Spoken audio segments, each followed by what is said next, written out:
ਜਿਵੇਂ ਪਾਤਸ਼ਾਹ ਕਹਿੰਦੇ ਆ, ਹੁਣ ਅਸਲ ਵਿੱਚ ਕੀ ਹੈ ਕਿ ਫਿਰ ਕੇ ਅੱਗੇ ਕੀ ਰੱਖਿਆ ਜਾਂਦਾ। ਜਿਵੇਂ ਮੈਂ ਪਹਿਲਾਂ ਵੀ ਇਹ ਗੱਲ ਕੀਤੀ ਹੈ, ਇਹ ਗਾਵੀਐ ਸੁਣੀਐ ਮਨ ਰੱਖੀਐ ਭਾਓ।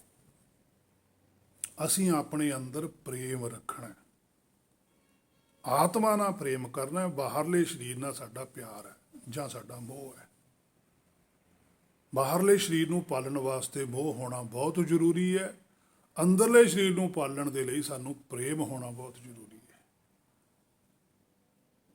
ਮਾਇਆ ਮੋਹ ਮੀਠਾ ਲਾਇਆ, ਇਹ ਵੀ ਪਰਮੇਸ਼ਰ ਨੇ ਸਾਨੂੰ ਸੋਝੀ ਦਿੱਤੀ ਹੈ, ਇਹ ਵੀ ਅਸੀਂ ਕਰਨੀ ਹੈ। ਮੋਹ ਤੋਂ ਗੁਰਬਾਣੀ ਰੋਕਦੀ ਨਹੀਂ ਹੈ। ਗੁਰਬਾਣੀ ਕਹਿੰਦੀ ਹੈ ਪਰ ਸਰੀਰ ਨੂੰ ਮੋਹ ਕਰ, ਆਤਮਾ ਨੂੰ ਪ੍ਰੇਮ ਕਰਨਾ ਵੀ ਤਾਂ ਸਿੱਖ। ਤੂੰ ਕੱਲਾ ਹੀ ਮੋਹ ਨਾਲ ਜੁੜ ਗਿਆ, ਜਿੱਥੇ ਕੱਲੀ ਜੋਤ ਮੋਹ ਨਾਲ ਜੁੜਦੀ ਹੈ ਉੱਥੇ ਗੁਰਬਾਣੀ ਕਹਿੰਦੀ ਹੈ ਵੀ ਕਾਮ ਇਹ ਮੋਹ ਛੱਡ, ਵੀ ਇਹ ਚੀਜ਼ ਛੱਡ, ਇਹ ਰਸ ਛੋੜ ਹੈ, ਕਹਿੰਦੇ ਇਹਨੂੰ ਛੱਡ। ਉਹ ਰਸ ਆਵੇ ਫਿਰ ਤੈਨੂੰ ਪਤਾ ਲੱਗਣਾ। ਪਰ ਤੂੰ ਤਾਂ ਦੋਨੇ ਭਾਲਦਾ, ਦੋਨੇ ਨਹੀਂ ਮਿਲਣੇ। ਗਾ ਵੀ ਹੈ, ਸੁਣੀ ਹੈ, ਕਹਿੰਦੇ ਗਾਉਣਾ ਵੀ ਹੈ। ਜਿਹੜਿਆਂ ਨੇ ਹੁਕਮ ਬਾਰੇ ਕੁਝ ਦੱਸਿਆ, ਜਿਵੇਂ ਪਾਤਸ਼ਾਹੀਆਂ ਨੇ ਸਾਨੂੰ ਦੱਸਿਆ, ਸੁਣੀ ਹੈ, ਉਹਨਾਂ ਨੇ ਵੀ ਉਹ ਹੁਕਮ ਸੁਣਿਆ ਸੱਚਖੰਡ ਤੋਂ। ਮਨ ਮੰਨਣੇ ਨੂੰ ਸਿਆਰੀ ਹੈ, ਮਨ ਦੇ ਅੰਦਰ ਰੱਖੀ ਹੈ, ਉਹਨਾਂ ਨੇ ਇਹ ਵਸਤੂ ਰੱਖੀ ਹੈ, ਗੱਲ ਪੱਕੀ ਥਿਰ ਕਰਕੇ ਰੱਖੀ ਹੈ। ਕੀ ਰੱਖੀ ਹੈ? ਭਾਓ, ਪ੍ਰੇਮ ਆਪਣੇ ਹਿਰਦੇ ਵਿੱਚ ਰੱਖਿਆ। ਉਹਨਾਂ ਨੇ ਕਿਸੇ ਦਾ ਬੁਰਾ ਨਹੀਂ ਕੀਤਾ।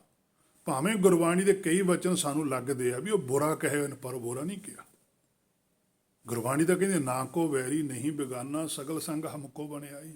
ਇੱਕ ਪਾਸੇ ਪਾਤਸ਼ਾਹ ਇਹ ਵੀ ਕਹਿੰਦੇ ਅਸੰਖ ਮੂਰ ਕੰਧ ਘੋਰ, ਅਸੰਖ ਚੋਰ ਹਰਾਮ ਖੋਰ, ਅਸੰਖ ਗਲ ਬੜਹੱਤਿਆ ਕਮਾਏ, ਅਸੰਖ ਪਾਪੀ ਪਾਪ ਕਰ ਜਾਏ। ਇਹ ਵੀ ਬਚਨ ਲਿਖੇ ਨੇ, ਇਹ ਉਹਨਾਂ ਲਈ ਲਿਖੇ ਨੇ ਜਿਹੜੇ ਆਪਣੇ ਆਪ ਨੂੰ ਧਾਰਮਿਕ ਕਹਾਉਂਦੇ ਆ, ਪਰ ਮੰਨਦੇ ਧਾਰਮਿਕ ਨੇ, ਪਰ ਕਿਰਿਆ ਧਰਮ ਵਾਲੀ ਨਹੀਂ ਕਰਦੇ ਹੈਗੇ। ਧਾਰਮਿਕ ਲੋਕਾਂ ਨੂੰ ਇਹ ਗੱਲ ਕਹੋਗੇ, ਧਾਰਮਿਕ ਲੋਕਾਂ ਦਾ ਹੀ ਵਿਸ਼ਾ ਹੈ ਗੁਰਬਾਣੀ ਵੀ, ਆਮ ਲੋਕਾਂ ਦਾ ਵਿਸ਼ਾ ਨਹੀਂ ਹੈ। ਆਮ ਲੋਕ ਤਾਂ ਇਹ ਕਹਿੰਦੇ ਵੀ ਜੀ ਇੱਥੇ ਆਏ ਆ, ਦਾਣਾ ਪਾਣੀ ਚੁਗਣ ਆਏ ਆ, ਖਾ ਲਿਆ ਪੀ ਲਿਆ, ਆਨੰਦ ਲਿਆ, 4 ਪੈਸੇ ਹੈਗੇ ਤਾਂ ਬੱਲੇ ਬੱਲੇ, ਨਹੀਂ ਹੈਗੇ ਤਾਂ ਗਰੀਬੀ 'ਚ ਕੱਟ ਗਏ। ਚਲੋ ਮਰਨਾ ਤਾਂ ਸਾਰਿਆਂ ਨੇ, ਆਪਾਂ ਨੇ ਵੀ ਮਰ ਜਾਣਾ, ਅੱਗੇ ਕਿਹੜਾ ਕਿਸੇ ਨੇ ਦੇਖਿਆ, ਜਦੋਂ ਹੋਊ ਤਾਂ ਦੇਖੀ ਜਾਊ। ਆਮ ਲੋਕਾਂ ਦੀ ਤਾਂ ਇਹ ਧਾਰਨਾ ਹੈ। ਪਰ ਜਿਹੜੇ ਧਾਰਮਿਕ ਲੋਕ ਕਹਾਉਂਦੇ ਨੇ ਉਹ ਜ਼ਰੂਰ ਕਹਿੰਦੇ ਵੀ ਅੱਗੇ ਬਹੁਤ ਕੁਛ ਹੈ ਭਾਈ, ਅੱਗੇ ਜਾ ਕੇ ਲੇਖਾ ਦੇਣਾ ਪੈਂਦਾ, ਅੱਗੇ ਜਾ ਕੇ ਸਜ਼ਾਵਾਂ ਮਿਲਦੀਆਂ ਨੇ, ਮਾਇਆ ਨਾਲ ਮੋਹ ਨਹੀਂ ਕਰਨਾ ਚਾਹੀਦਾ, ਇੱਥੇ ਕੋਈ ਕਿਸੇ ਦਾ ਨਹੀਂ।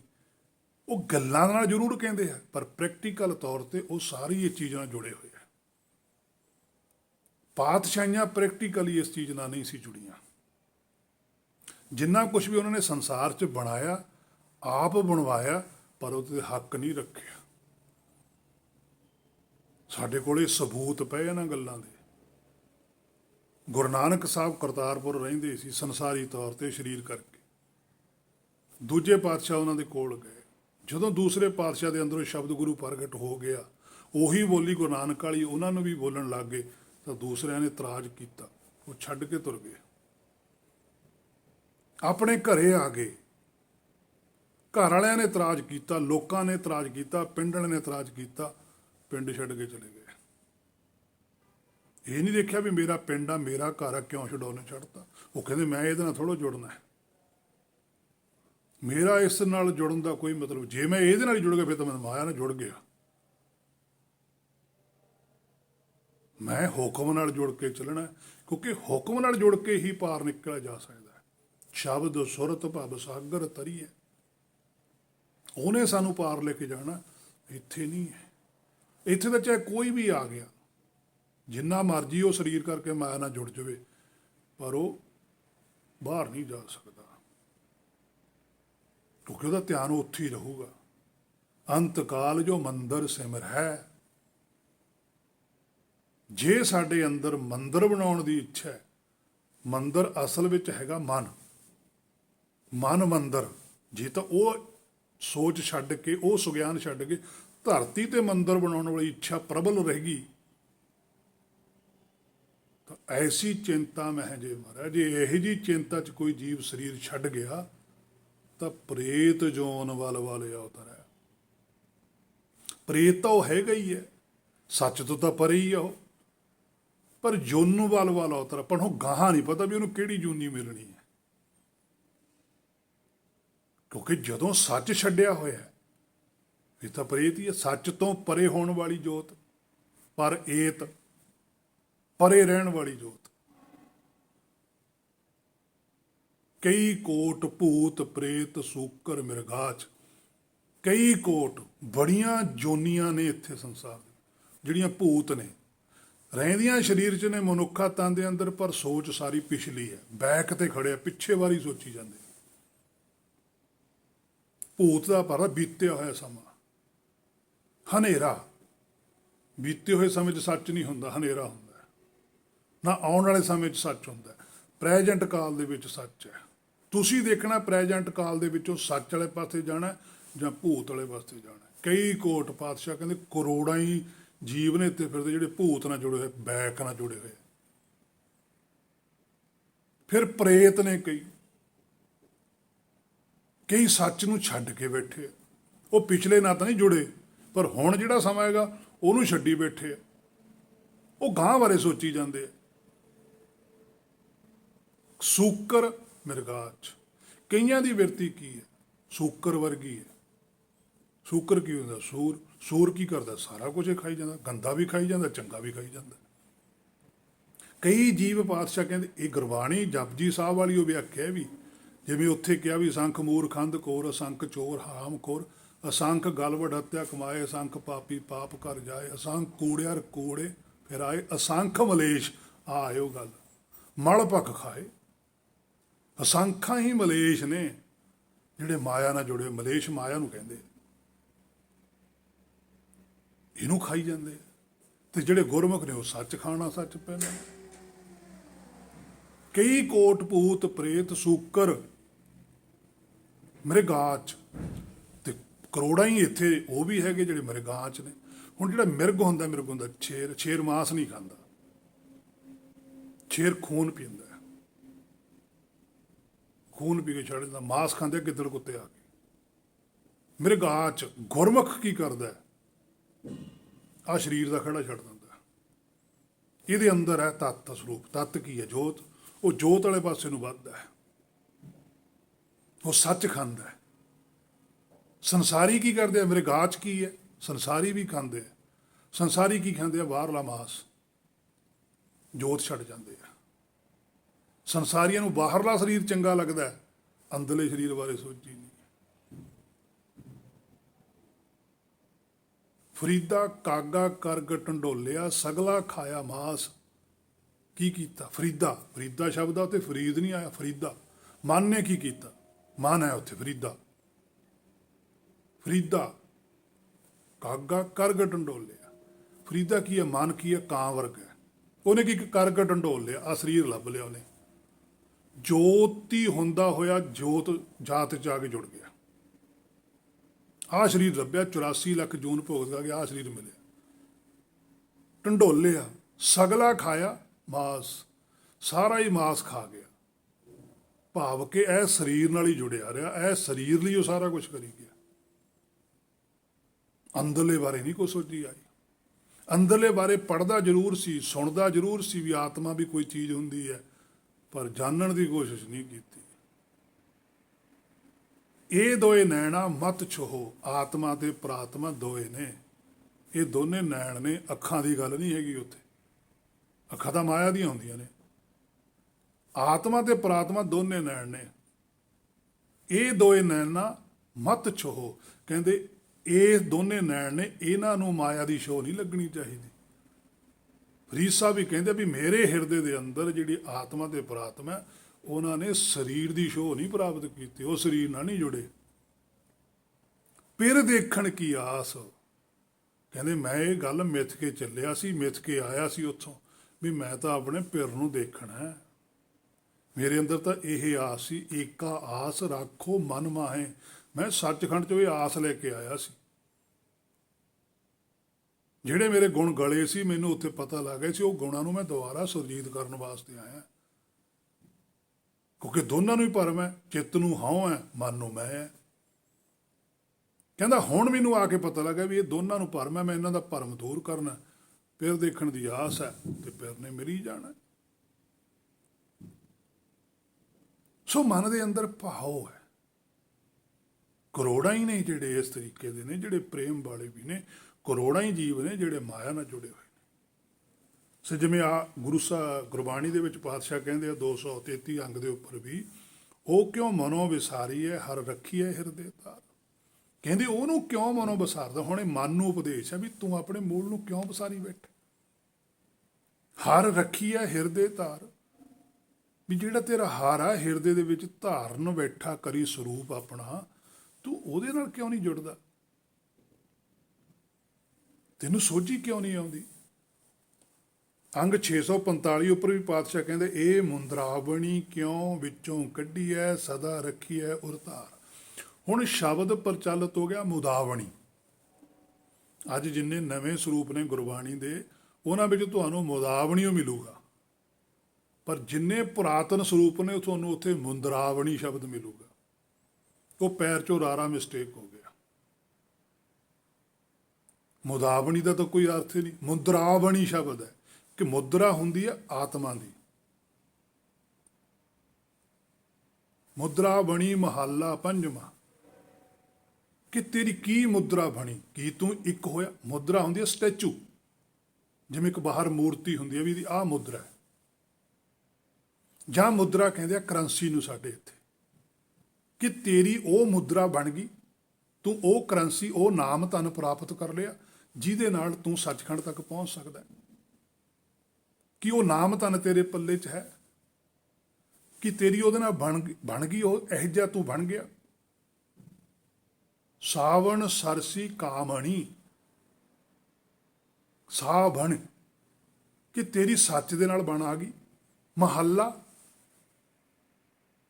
ਪੰਜਵਾਂ, ਪੰਜਵੇਂ ਪਾਤਸ਼ਾਹ ਇਹ ਗੱਲ ਕਹਿੰਦੇ ਆ ਕਿ ਮੇਰੀ ਮੁਦਰਾ ਉਹੋ ਜਿਹੀ ਬਣ ਗਈ ਜਿਹੋ ਜਿਹਾ ਮੈਂ ਪਹਿਲਾਂ ਸੱਚਖੰਡ ਵਿੱਚ ਸੀ।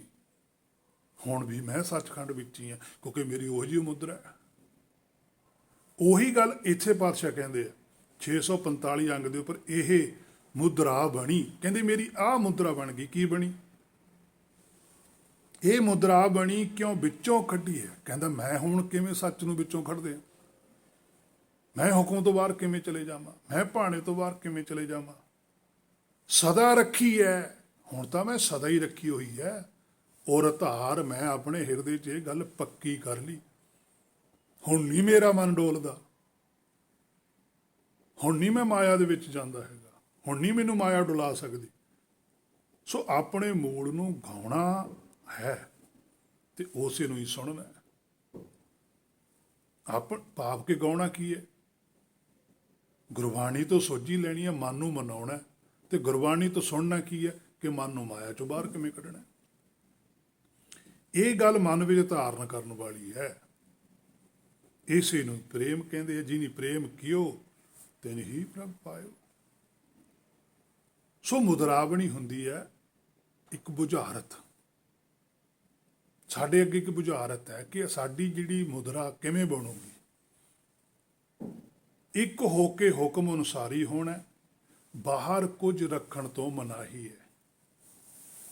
ਗੁਰਬਾਣੀ 'ਚ ਹਾਂ ਇਹ ਗੱਲ ਠੀਕ ਹੈ, ਜੋ ਪਾਤਸ਼ਾਹੀਆਂ ਵੇਲੇ ਵੀ ਹੁੰਦੀ ਸੀ ਜਾਂ ਭਗਤ ਸਾਹਿਬਾਨਾਂ ਵੇਲੇ ਵੀ ਹੁੰਦੀ ਸੀ, ਵੀ ਜਦੋਂ ਤੁਸੀਂ ਆ ਕੇ ਇਕੱਠੇ ਬੈਠ ਕੇ ਗੁਰਬਾਣੀ ਸ਼ਬਦ ਵਿਚਾਰ ਕਰਦੇ ਹੋ ਤਾਂ ਉੱਥੇ ਬੈਠ ਕੇ ਘੰਟਾ 2 ਘੰਟੇ ਜਾਂ ਅੱਧਾ ਘੰਟਾ ਜਾਂ 4 ਘੰਟੇ, ਕਿੰਨਾ ਵੀ ਸਮਾਂ ਤੁਸੀਂ ਬਤੀਤ ਕਰਦੇ ਹੋ, ਉਸ ਤੋਂ ਬਾਅਦ ਤੁਹਾਡੇ ਬਾਹਰਲੇ ਸਰੀਰ ਨੂੰ ਲੋੜ ਮਹਿਸੂਸ ਹੁੰਦੀ ਹੈ ਭੋਜਨ ਦੀ, ਖਾਣੇ ਦੀ, ਤਾਂ ਉੱਥੇ ਤੁਸੀਂ ਉਹ ਖਾਣਾ ਖਾ ਸਕਦੇ ਹੋ ਬੈਠ ਕੇ। ਇਸੇ ਕਰਕੇ ਗੁਰੂ ਨਾਨਕ ਸਾਹਿਬ ਨੇ ਕੜਾਹ ਤਿਆਰ ਕਰਵਾਇਆ ਸੀ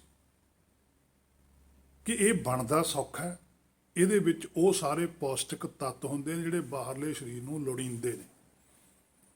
ਇਹਦੇ ਲਈ ਕੋਈ ਖਰਚਾ ਵੀ ਜ਼ਿਆਦਾ ਨਹੀਂ ਹੁੰਦਾ ਤੇ ਇਹਦੇ ਨਾਲ ਭੁੱਖ ਵੀ, ਜਿਹੜੀ ਲੋੜ ਹੈ ਸਰੀਰ ਦੀ, ਉਹ ਛੇਤੀ ਮਿਟ ਜਾਂਦੀ, ਪੂਰਤੀ ਹੋ ਜਾਂਦੀ ਹੈ, ਸਰੀਰ ਸਟੇਬਲ ਰਹਿੰਦਾ। ਸਰੀਰ ਦੀ ਵੀ ਲੋੜ ਹੈ, ਕਿਉਂਕਿ ਜਿੰਨਾ ਚਿਰ ਸੱਚ ਨਹੀਂ ਪੂਰਾ ਆਉਂਦਾ ਉਨਾ ਚਿਰ ਸਰੀਰ ਦੀ ਲੋੜ ਹੈ।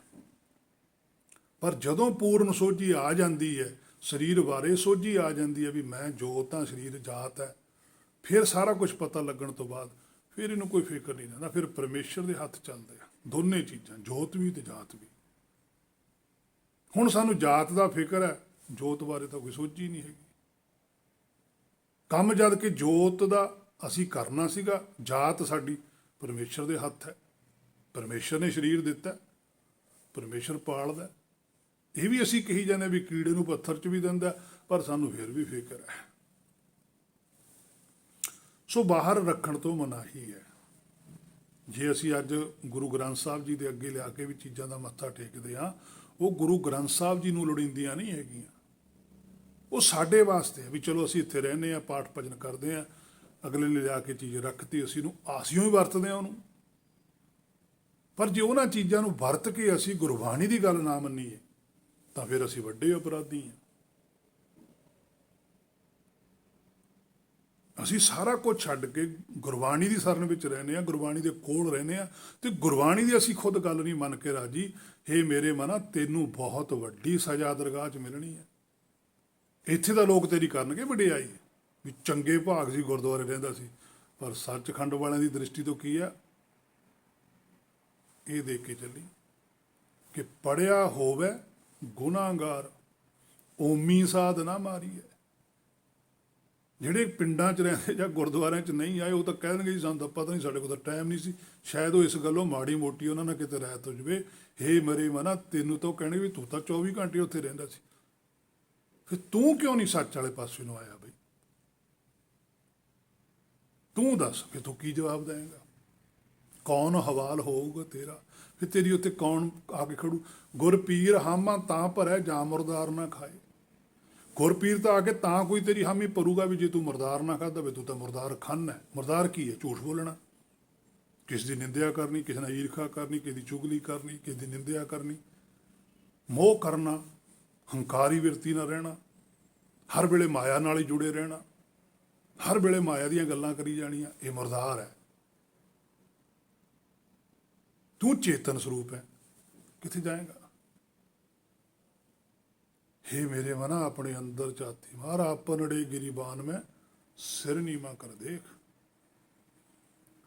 सो धर्म ਨੂੰ ਵੀ ਸੱਚੇ ਪਾਤਸ਼ਾਹ ਨੇ ਸਮਝਾਇਆ ਕਿ ਅਸਲ ਧਰਮ ਕੀ ਹੈ।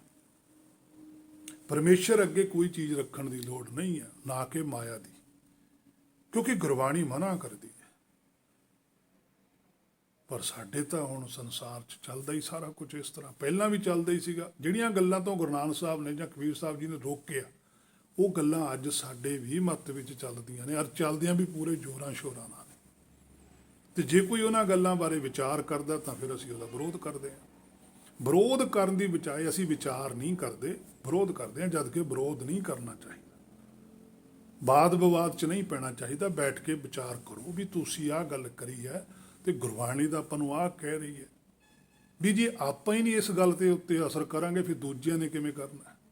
ਤੁਸੀਂ ਤਾਂ ਸਗੋਂ ਦੂਜਿਆਂ ਨੂੰ ਵੀ ਕਹਿੰਦੇ ਵੀ ਤੂੰ ਵੀ ਐਂ ਕਰਿਆ ਕਰ। ਗੁਰਬਾਣੀ ਨੇ ਹੁਣ 479 ਅੰਗ ਦੇ ਉੱਪਰ ਇਹ ਵਚਨ ਲਿਖਿਆ, ਤੁਸੀਂ ਜ਼ਰੂਰ ਪੜ੍ਹਿਓ ਜਿੰਨੇ ਵੀ ਸੁਣਦੇ ਹੋ, ਕਿ ਪਾਖਣ ਗੜ ਕੈ ਮੂਰਤ ਕੀਨੀ ਦੇ ਕੈ ਛਾਤੀ ਪਾਓ, ਜੇ ਇਹ ਮੂਰਤ ਸਾਚੀ ਹੈ ਤਾਂ ਗੜ ਨਹਾਰੇ ਖਾਓ। ਭਾਤ ਪਹੀਤ ਅਰ ਲਾਪਸੀ ਕਰ ਕਰਾ ਕਾ ਸਾਰ, ਭੋਗਣ ਹਾਰੇ ਭੋਗਿਆ ਇਸ ਮੂਰਤ ਕੈ ਮੁਖਸ਼ਾਰ। ਇਹ ਸ਼ਬਦ ਹੈ 479 ਅੰਗ ਦੇ ਉੱਪਰ ਹੈ। ਤੁਸੀਂ ਆਪ ਉਹਨੂੰ ਦੇਖਿਓ ਉੱਥੇ ਕੀ ਲਿਖਿਆ ਹੋਇਆ, ਔਰ ਜਿਹੜਾ ਅਰਥ ਟੀਕੇਕਾਰਾਂ ਨੇ ਕੀਤਾ ਤੁਸੀਂ ਉਹੀ ਅਰਥ ਪੜ੍ਹ ਲਿਓ। ਮੈਂ ਇਹਦਾ ਅਰਥ ਨਹੀਂ ਕਰਦਾ। ਚਲੋ ਫਿਰ ਤੁਸੀਂ ਮੈਨੂੰ ਦੱਸੋ ਵੀ ਉੱਥੇ ਕੀ ਅਰਥ ਲਿਖੇ ਹੋਏ ਨੇ। ਫਿਰ ਅਸੀਂ ਕਰਦੇ ਕੀ ਹਾਂ? ਗੁਰਬਾਣੀ ਕੀ ਕਹਿ ਰਹੀ ਹੈ? ਜਦ ਕਿ ਸਾਨੂੰ ਗੁਰਬਾਣੀ ਦਾ ਆਰਡਰ ਹੈ, ਗੁਰ ਕਿਹਾ ਸਾਕਾਰ ਕਮਾਓ, ਕਿ ਜਿਹੜੀ ਗੱਲ ਤੁਹਾਨੂੰ ਮੈਂ ਕਹਿੰਦੀ ਹਾਂ ਉਹ ਕਰਿਓ, ਆਪਣੀ ਮਰਜ਼ੀ ਨਾਲ ਵਰਤ ਲਿਓ ਕੁਛ। ਪਰ ਸਾਡੇ ਤਾਂ ਚੱਲਦਾ ਅੰਗ 525 ਉੱਪਰ ਵੀ ਪਾਤਸ਼ਾਹ ਕਹਿੰਦੇ, ਦੂਧ ਤਾਂ ਬਛਰੇ ਥਨੇ ਵਟਾਰਿਓ, ਫੁੱਲ ਭਵਰ ਜਲ ਮੀਨ ਵਿਗਾਰਿਓ, ਮਾਈ ਗੋਬਿੰਦ ਪੂਜਾ ਕਹਾਂ ਲੈ ਚਰਾਵੋ। ਅਵਰ ਨਾ ਫੁੱਲ ਅਨੂਪ ਨਾ ਪਾਵੋ ਰਹਾਓ, ਮੈਲਾ ਗਰ ਵੈਰੇ ਹੈ ਭਿਉਂਗਾ, ਬਿਖ ਅੰਮ੍ਰਿਤ ਵਸੈ ਇੱਕ ਸੰਗਾ। ਹੇ ਮੇਰੇ ਮਨਾ, ਦੇਖ ਲੈ ਗੁਰਬਾਣੀ ਤੈਨੂੰ ਕੀ ਕਹਿੰਦੀ ਹੈ ਤੇ ਤੂੰ ਕਰਦਾ ਕੀ ਹੈ। ਅੱਜ ਗੁਰਬਾਣੀ ਬੋਲਦੀ ਹੈ, ਜਦੋਂ ਸਰੀਰ ਛੱਡ ਕੇ ਜਾਏਗਾ ਦੇਵ ਲੋਕ ਦੇ ਵਿੱਚ ਉਹ ਪੁਰਖ ਬੈਠੇ ਮਿਲਣਗੇ ਜਿਨ੍ਹਾਂ ਨੇ ਗੁਰਬਾਣੀ ਲਿਖੀ। ਤਾਂ ਪਾਤਸ਼ਾਹ ਨੇ ਲਿਖਿਆ ਸੀ ਮੱਧ ਸ਼ਰਮਿੰਦਾ ਥੀਮ ਦੀ ਸਾਈਂ ਦੇ ਦਰਬਾਰ। ਉਹ ਦਰਬਾਰ ਹੈ, ਉੱਥੇ ਸ਼ਰਮਿੰਦਗੀ ਹੋਊਗੀ ਵੀ ਅਸੀਂ ਕਹਿ ਕੇ ਕੀ ਹੈ, ਅਸੀਂ ਕਰਿਆ ਕੀ ਹੈ। ਅੱਗੇ ਕਰਨੀ ਕੀਰਤ ਵਾਚੀ ਹੈ, ਬਹਿ ਲੇਖਾ ਕਰ ਸਮਝਾਇਆ। ਇੱਥੇ ਬੈਠ ਕੇ ਸਾਨੂੰ ਸਮਝ ਆਈ ਹੈ ਗੱਲ, ਆ ਲੇਖਾ ਸਮਝ ਆਇਆ ਹੋਇਆ ਵੀ ਤੁਸੀਂ ਕਰਦੇ ਕੀ ਹੋ, ਕਰਨਾ ਕੀ ਹੈ। ਜੇ ਤੁਹਾਨੂੰ ਇੱਥੇ ਹੀ ਨਾ ਸਮਝ ਲੱਗੀ, ਫਿਰ ਤੁਹਾਨੂੰ ਕਿਤੇ ਵੀ ਸਮਝ ਨਹੀਂ ਲੱਗਣੀ। ਸੋ ਜਿਹੜਾ ਅਸਲੀ ਦਰਬਾਰ ਹੈ ਉਹ ਕੀ ਹੈ? ਉਹ ਕਹਿੰਦੇ ਜਿੱਥੇ ਸਾਰੇ ਪੂਰਨ ਬ੍ਰਹਮ, ਭਾਵ ਕਿ ਜਿੱਥੇ ਵੀ ਪੂਰਨ ਸ਼ੁੱਧ ਜੋਤਾਂ ਬੈਠੀਆਂ ਨੇ, ਉਹ ਸਾਰਾ ਹੀ ਇੱਕ ਬਹੁਤ ਵੱਡਾ ਵਿਸ਼ਾਲ ਦਰਬਾਰ ਹੈ। ਉਸੇ ਨੂੰ ਹੀ ਸੱਚਖੰਡ ਕਹਿੰਦੇ। ਅੰਗ 144 ਉੱਪਰ ਵੀ ਪਾਤਸ਼ਾਹ ਕਹਿੰਦੇ ਆ, ਸੱਚ ਤੇਰਾ ਦਰਬਾਰ ਸ਼ਬਦ ਨਿਸ਼ਾਨੇ। ਦੇਖੋ, ਸੱਚ ਤੇਰਾ ਦਰਬਾਰ, ਇਹ ਜਿਹੜਾ ਦਰਬਾਰ ਹੈ ਸਾਰਾ ਹੀ ਇਹ ਸੱਚ ਹੈ, ਜੋ ਸੱਚਖੰਡ ਹੈ। ਸ਼ਬਦ ਨਿਸ਼ਾਨੇ ਆ, ਉੱਥੇ ਜਿਹੜਾ ਸ਼ਬਦ ਆ ਉਹ ਹੁਕਮ ਰੂਪ ਹੋ ਕੇ ਪ੍ਰਗਟਦਾ, ਉਹ ਫਰਮਾਨ ਹੈ, ਉੱਥੋਂ ਜਾਰੀ ਹੁੰਦਾ, ਸਭ ਦੇ ਅੰਦਰੋਂ ਸਵੈ ਇੱਛਾ ਨਿਕਲਦੀ ਹੈ, ਉਹੀ ਬਾਣੀ ਹੈ। ਬਾਣੀ ਵੀ ਨਿਰਾਕਾਰ ਹੈ, ਬੋਲਣ ਵਾਲਾ ਵੀ ਨਿਰਾਕਾਰ ਹੈ। ਸੱਚੇ ਦੇ ਮੂੰਹੋਂ ਤਾਂ ਸੱਚ ਹੀ ਨਿਕਲੂਗਾ, ਝੂਠ ਤਾਂ ਨਿਕਲ ਨਹੀਂ ਲੱਗਿਆ। ਅੰਗ 182 ਉੱਪਰ ਵੀ ਪਾਤਸ਼ਾਹ ਕਹਿੰਦੇ ਆ, ਸਭ ਤੇ ਉੱਚਾ ਜਾਕਾ ਦਰਬਾਰ। ਅੰਗ 99 ਦੇ ਉੱਪਰ ਪਾਤਸ਼ਾਹ ਕਹਿੰਦੇ ਆ, ਮੋਹੇ ਰੈਣ ਨਾ ਵਿਹਾਵੈ, ਨੀਂਦ ਨਾ ਆਵੈ, ਬਿਨ ਦੇਖੇ ਗੁਰ ਦਰਬਾਰੇ ਜੀਉ। ਅੰਗ 8 ਦੇ ਉੱਪਰ ਪਾਤਸ਼ਾਹ ਕਹਿੰਦੇ ਆ, ਤਿੱਥੈ ਭਗਤ ਵਸੈ ਕੇ ਲੋ। ਇਹ ਸਾਰਾ ਦਰਬਾਰ ਹੈ, ਸੱਚਖੰਡ ਹੈ। ਸੋ ਸਾਨੂੰ ਇਸ ਗੱਲ ਦੀ ਬਹੁਤ ਸੋਝੀ ਹੋਣੀ ਚਾਹੀਦੀ ਹੈ ਕਿ ਦਰਬਾਰ ਕੀ ਹੁੰਦਾ ਹੈ, ਕਿਸ ਤਰ੍ਹਾਂ ਦਾ ਹੁੰਦਾ ਹੈ। ਉਹ ਸਾਰੀ ਸੋਝੀ ਇੱਥੋਂ ਪ੍ਰਾਪਤ ਕਰਨੀ ਹੈ, ਉਹਦੇ ਅਨੁਸਾਰ ਆਪ ਚੱਲਣਾ ਹੈ। ਮੋਹ ਕੇ ਬੋਲਣ ਬੋਲੀ ਹੈ, ਜਿਤ ਸੁਣ ਤਰੇ ਪਿਆਰ। ਹੁਣ ਅਸੀਂ ਕੀ ਬੋਲਣਾ ਹੈ, ਸਾਨੂੰ ਇਹ ਵੀ ਪਾਤਸ਼ਾਹ ਨੇ ਦੱਸਿਆ। ਔਰ ਬੋਲਦਾ ਕੌਣ ਹੈ, ਸਾਰਾ ਕੁਝ ਪਾਤਸ਼ਾਹ ਨੇ ਦੱਸਿਆ। ਅੰਗ 488 ਦੇ ਉੱਪਰ ਕਿ ਬੋਲੀ ਹੈ ਸੱਚ ਧਰਮ, ਕਿ ਜਿਹੜਾ ਧਰਮ ਹੈ ਉਹ ਸੱਚ ਬੋਲਣਾ ਹੈ। ਜਿਹੜਾ ਜੀਵ ਇਸ ਸੰਸਾਰ ਦੇ ਅੰਦਰ ਮੂੰਹੋਂ ਬੋਲ ਨਹੀਂ ਸਕਦਾ, ਜਿਹਨੂੰ ਅਸੀਂ ਗੂੰਗਾ ਕਹਿੰਦੇ ਹਾਂ, ਉਹਦੇ ਅੰਦਰ ਵੀ ਸੱਚ ਹੈਗਾ। ਉਹਨੂੰ ਵੀ ਪਤਾ ਹੁੰਦਾ ਵੀ ਝੂਠ ਕੀ ਹੈ, ਸੱਚ ਕੀ ਹੈ, ਅੱਗ ਕੀ ਹੈ, ਪਾਣੀ ਕੀ ਹੈ। ਮਾਇਆ ਦਾ ਸਾਰਾ ਸੱਚ ਉਹਨੂੰ ਪਤਾ ਹੁੰਦਾ। ਭਾਵੇਂ ਮੂੰਹੋਂ ਬੋਲ ਨਹੀਂ ਸਕਦਾ, ਇਸ਼ਾਰੇ ਨਾਲ ਸਾਰਾ ਕੁਝ ਸਮਝਾਉਂਦਾ। ਇਹਦਾ ਮਤਲਬ ਅੰਦਰ ਉਹਦੇ ਬੋਲ ਹੈ। ਮੂੰਹੋਂ ਸਰੀਰ 'ਚ ਕੋਈ ਡਿਫੈਕਟ ਹੈ, ਉਹ ਨਹੀਂ ਬੋਲਦਾ, ਪਰ ਉਹਨੂੰ ਸੱਚ ਬਾਰੇ ਪਤਾ ਹੈ। ਤਾਂ ਪਾਤਸ਼ਾਹ ਨੇ ਲਿਖਿਆ, ਮੋਹ ਕੇ ਬੋਲਣ ਬੋਲੀਏ। ਬੋਲੀਏ ਕੀ ਹੈ? ਸੱਚ ਧਰਮ, ਝੂਠ ਨਾ ਬੋਲੀਏ। ਜੋ ਗੁਰ ਦੱਸੇ ਬਾਟ ਮੁਰੀਦਾ ਜੋਲੀ। ਜੋ ਵੀ ਤੁਹਾਨੂੰ ਤੁਹਾਡਾ ਗੁਰ, ਜੋ ਤੁਹਾਨੂੰ ਸੋਝੀ ਪ੍ਰਾਪਤ ਹੋ ਰਹੀ ਹੈ, ਉਸ ਤਰੀਕੇ ਨਾਲ ਆਪਣੀ ਸੁਰਤ ਨੂੰ ਲੈ ਕੇ ਜਾਓ। ਔਰ ਮੁਰੀਦਾ ਜੋਲੀ ਹੈ, ਜਿਵੇਂ ਇੱਕ ਮੁਰਦਾ ਸਰੀਰ ਹੁੰਦਾ, ਉਹਨੂੰ ਲੋਕ ਲਈ ਜਾਂਦੇ ਨੇ, ਜਿੱਧਰ ਮਰਜ਼ੀ ਲੈ ਜਾਣ। ਇਸੇ ਤਰ੍ਹਾਂ ਹੀ ਅਸੀਂ ਆਪਣੀ ਸੁਰਤ ਨੂੰ ਸ਼ਬਦ ਦੇ ਮਗਰ ਲੈ ਕੇ ਜਾਣਾ। ਸ਼ਬਦ ਸਾਨੂੰ ਜਿੱਥੇ ਮਰਜ਼ੀ ਲੈ ਜਾਵੇ, ਹੁਕਮ ਸਾਨੂੰ ਜਿੱਥੇ ਮਰਜ਼ੀ ਲੈ ਜਾਵੇ, ਪਰ ਹੁਕਮ ਉੱਥੇ ਹੀ ਲੈ ਕੇ ਜਾਓ ਜਿੱਥੇ ਹਾਕਮ ਹੋਊਗਾ। ਅੰਗ 39 ਉੱਪਰ ਵੀ ਪਾਤਸ਼ਾਹ ਕਹਿੰਦੇ ਆ, ਜਿਉਂ ਬੁਲਾਏ ਤਿਉਂ ਬੋਲੀਏ, ਜਾਂ ਆਪ ਬੁਲਾਏ ਸੋਏ। ਜਿਉਂ ਬੁਲਾਏ ਤਿਉਂ ਬੋਲੀਏ, ਜਿਵੇਂ ਸਾਨੂੰ ਉਹ ਬੁਲਾਉਂਦਾ ਉਸੇ ਤਰ੍ਹਾਂ ਹੀ ਅਸੀਂ ਬੋਲੀਏ। ਪਰ ਜਦੋਂ ਸਾਡੇ ਬੋਲਣ ਦੇ ਵਿੱਚ ਫਰਕ ਹੁੰਦਾ, ਜਦੋਂ ਤਾਂ ਤੁਹਾਡਾ ਕੋਈ ਆਪਣਾ ਬੈਠਾ ਹੋਵੇ, ਫਿਰ ਤਾਂ ਅਸੀਂ ਉਹਨੂੰ ਸਹੀ ਬੋਲਦੇ ਹਾਂ। ਜਦੋਂ ਕੋਈ ਸਾਡਾ ਸੰਸਾਰੀ ਤੌਰ 'ਤੇ ਆਪਣਾ ਨਹੀਂ ਹੁੰਦਾ, ਫਿਰ ਅਸੀਂ ਉਹਦੇ ਨਾਲ ਉਹ ਜਿਹੀ ਬੋਲੀ ਨਹੀਂ ਬੋਲਦੇ। ਆਪਣਾ ਸਾਡਾ 100 ਗਲਤੀ ਕਰ ਦੇਵੇ, ਅਸੀਂ ਕਦੇ ਨਹੀਂ ਕਹਿੰਦੇ। ਬਗਾਨਾ ਮਾੜੀ ਜੀ ਗਲਤੀ ਕਰੇ, ਅਸੀਂ ਜਦ ਹੀ ਕਹਿ ਦਿੰਦੇ ਹਾਂ ਵੀ ਇਹਨੇ ਐਂ ਕਰਤਾ। ਜਿੱਦਣ ਅਸੀਂ ਆਪਣੇ ਨੂੰ ਕਹਿਣ ਲੱਗੇ ਵੀ ਇੱਥੋਂ ਤੂੰ ਇੰਨਾ ਗਲਤ ਆ, ਇੰਨਾ ਸਹੀ ਹੈ, ਫਿਰ ਸ਼ਾਇਦ ਸਾਨੂੰ ਥੋੜਾ ਬਹੁਤਾ ਰੰਗ ਲੱਗਣਾ ਸ਼ੁਰੂ ਹੋਵੇ। ਜਾਂ ਸਵੈਂ ਆਪਣੇ ਆਪ ਨੂੰ ਕਹਿਣ ਲੱਗ ਜਾਈਏ ਵੀ ਮੈਂ ਇੱਥੋਂ ਗਲਤ ਹਾਂ, ਆ ਮੈਂ ਸਹੀ ਨਹੀਂ ਕੀਤਾ। ਭਾਵੇਂ ਮੈਨੂੰ 10 ਬੰਦੇ ਕਹਿਣ ਵੀ ਨਹੀਂ ਤੂੰ ਸਹੀ ਕੀਤਾ, ਪਰ ਮੈਨੂੰ ਪਤਾ ਮੈਂ ਸਹੀ ਨਹੀਂ ਕੀਤਾ। ਮੇਰਾ ਫਰਜ਼ ਬਣਦਾ ਮੈਂ ਕਹਾਂ ਵੀ ਨਹੀਂ ਤੂੰ ਗਲਤ ਕਹਿਣਾ, ਮੇਰੇ ਤੋਂ ਸਹੀ ਨਹੀਂ ਹੋਇਆ। ਆਪ ਸਵਾਰੇ, ਇਹ ਮੇਰੇ ਮਨਾ ਆਪਣੇ ਅੰਦਰ ਝਾਤੀ ਮਾਰ। ਜਿਉਂ ਬੁਲਾਏ ਤਿਉਂ ਬੋਲੀਏ ਜਾਂ ਆਪ ਹੀ ਬੁਲਾਏ ਸੋਏ। ਫਿਰ ਤੈਨੂੰ ਆਪਣੇ ਆਪ ਹੀ ਪਤਾ ਲੱਗ ਜਾਣਾ ਵੀ ਉਹਦੀ ਸੋਏ, ਉਹਦੀ ਜਿਹੜੀ ਖਬਰ ਹੈ ਉਹਦੀ ਕੀ ਸੋਝੀ ਹੁੰਦੀ ਹੈ, ਉਹਨਾਂ 'ਚ ਨਹੀਂ ਪਤਾ ਲੱਗਣਾ। ਅੰਗ 527 ਉੱਪਰ ਪਾਤਸ਼ਾਹ ਕਹਿੰਦਾ ਮੇਰੇ ਮਨ ਮੁਖ ਹਰ ਹਰ ਹਰ ਬੋਲੀ ਹੈ। ਹੇ ਮੇਰੇ ਮਨਾ, ਮੁਖੋਂ ਉਹੀ ਕੁਛ ਬੋਲੀ ਜਿਹੜਾ ਕੁਛ ਤੇਰਾ ਹਰ ਹਿਰਦੇ 'ਚੋਂ ਤੈਨੂੰ ਆਰਡਰ ਦਿੰਦਾ ਹੈ, ਫਰਮਾਨ ਜਾਰੀ ਕਰਦਾ ਵੀ ਆਹ ਬੋਲ, ਉਦੋਂ ਵੱਧ ਨਾ ਬੋਲੀ, ਚੁੱਪ ਰਹਿ, ਦੇਖ ਤਮਾਸ਼ਾ ਕੀ ਵਰਤਦਾ। ਜਦੋਂ ਉਹ ਕਹਿੰਦਾ ਉਦੋਂ ਬੋਲ। ਉਹਨੂੰ ਬੁਲਾਉਣ ਵਾਸਤੇ ਜਿਹੜਾ ਹਿਰਦੇ 'ਚ ਬੈਠਾ, ਤਾਂ ਪਹਿਲਾਂ ਮਨ ਨੂੰ ਸਮਝਣਾ ਪੈਣਾ ਵੀ ਇਹਨੂੰ ਬੁਲਾਵਾਂ ਕਿਵੇਂ, ਇਹਨੂੰ ਜਾਣਾ ਕਿਵੇਂ, ਇਹਨੂੰ ਪਛਾਣਾ ਕਿਵੇਂ। ਜਿੱਦਾਂ ਇਹਨੂੰ ਗੁਰਬਾਣੀ ਤੋਂ ਇਹ ਸੋਝੀ ਆਉਣ ਲੱਗ ਗਈ ਤਾਂ ਇਹਦਾ ਜਿਹੜਾ ਮੂਲ ਹੈ, ਜਿਹੜਾ ਰਾਮ ਹੈ, ਉਹਨੇ ਬੋਲਣ ਲੱਗ ਜਾਣਾ। ਬੋਲਦਾ ਹੁਣ ਵੀ ਹੈ ਪਰ ਉਹਨੂੰ ਸਮਝ ਨਹੀਂ ਆਉਂਦੀ, ਉਦੋਂ ਫਿਰ ਇਹਨੂੰ ਸਾਰੀ ਸਮਝ ਆਉਣ ਲੱਗ ਜਾਣੀ ਹੈ। ਸੋ ਪਹਿਲੀ ਸਟੇਜ ਵਿੱਚ ਬੋਲਣਾ ਹੈ ਉਹ ਜੋ ਗੁਰਬਾਣੀ ਚੋਂ ਸਮਝ ਕੇ ਬੋਲਣ, ਜਿੰਨੀ ਕੋ ਸਮਝ ਹੈ ਉਨਾ ਹੀ ਬੋਲਣਾ, ਵੱਧ ਨਹੀਂ ਬੋਲਣਾ। ਉਸ ਤੋਂ ਅੱਗੇ ਫਿਰ ਬਾਣੀ ਹੈ, ਸ਼ਬਦ ਗੁਰੂ ਹੈ। ਜਦੋਂ ਉਹ ਪ੍ਰਗਟ ਹੋ ਜਾਂਦਾ ਫਿਰ ਉਹੀ ਬੁਲਾਉਂਦਾ ਹੈ। ਸੋ ਜਿੰਨਾ ਹੋ ਸਕੇ ਪਹਿਲੀ ਸਟੇਜ ਦੇ ਵਿੱਚ ਵੀ ਆਤਮਾ ਬਾਰੇ ਬੋਲੋ, ਆਤਮਾ ਦੀ ਪ੍ਰਵਾਨ ਦਿਓ। ਮਾਇਆ ਬਾਰੇ ਹੇ ਮੇਰੇ ਮਨਾ ਨਾ ਗੱਲ ਕਰੀ। ਹਾਂ, ਜੋ ਮਾਇਆ ਹੈ ਸੰਸਾਰ ਦੇ ਵਿੱਚ ਜਿਹੜੀ ਵਰਤਣੀ ਹੈ, ਉਹਦੀ ਸੋਝੀ ਤੈਨੂੰ ਸੰਸਾਰ ਚੋਂ ਮਿਲੀ ਜਾਣੀ ਹੈ।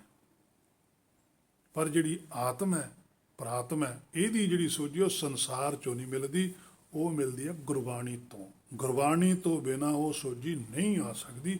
ਹੇ ਮੇਰੇ ਮਨਾ, ਤੂੰ ਜਿੰਨਾ ਮਰਜ਼ੀ ਜ਼ੋਰ ਲਾ ਲੈ।